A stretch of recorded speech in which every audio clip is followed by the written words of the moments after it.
இலங்கை தமிழை எந்த அளவுக்கு சரியா யூஸ் பண்ணணும், அதை வச்சு எப்படி ஒரு காமெடியை உண்டு பண்ணலாம்.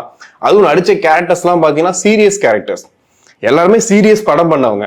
அவங்க எல்லாரையும் வந்து காமெடியா மாத்தி, அதாவது எல்லா கேரக்டரும் காமெடி பண்ணுது. ஒரு நாய்க்குட்டி கூட விட்டா அது கூட அந்த இன்டர்வல் சீன்ல கூட ஒரு இது பண்ணுது. சரி, இதெல்லாம் பார்க்கும்போது ஒரு வெல் ரிட்டன், நல்லா எழுதியிருக்காரு. எனக்கு ரொம்ப இதுல வந்து ஆச்சரியமா இருந்த விஷயம் என்னன்னா, அந்த பையன் கேரக்டர் வந்துட்டு அப்பாவை பார்த்துட்டு அழுதுகிட்டு இருக்க ஒரு சீன் வரும். அது ஒரு பிளாஷ்பேக் மாதிரி, சின்ன அது கதைக்குள்ள பிளாஷ்பேக் மாதிரி காட்டிட்டு இருப்பாங்க. அப்படி கண்ணை தொடப்பாரு, டிரான்ஸ்லேஷன்ல இப்ப அழுகும் போது கண்ணை துடைக்கிறது அப்படி வரும். எனக்கு அதை பார்த்தோன்னா ஆச்சரியமா இருந்துச்சு. எவ்வளவு பிளான் இருந்தா நீ கரெக்டா அந்த சீன் அங்க கோர்வையா கொண்டு வந்திருப்பீங்க.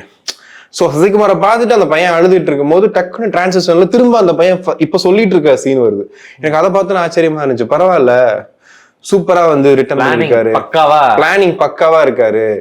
அப்போ சின்ன வயசுல யாரு கூடயும் ஒர்க் பண்ணல, இவ்வளவு தூரம் பெரிய எக்ஸ்பீரியன்ஸ் வந்து சினிமால இல்ல அப்படின்ற மாதிரிலாம் இருக்கும்போது பெரிய சம்பவம் பண்ணியிருக்காரு உண்மையாவே. கண்டிப்பா ப்ரோ. ஸோ எனக்கு ஒரு விஷயம் பர்சனலா, அதாவது இந்த படம் இப்படி ரீச் ஆகிறதுக்கு காரணமாகவும், இப்படி ஒருத்தர் மேல ஒரு 24 வயசு பையன், நம்ம நிறைய விஷயம் பேசுறோம் இன்னைக்கு சோசியல் மீடியால, அவர் மேல இப்படி ஒரு நம்பிக்கையை வச்ச $1 மில்லியன் ஸ்டூடியோஸ் தான்.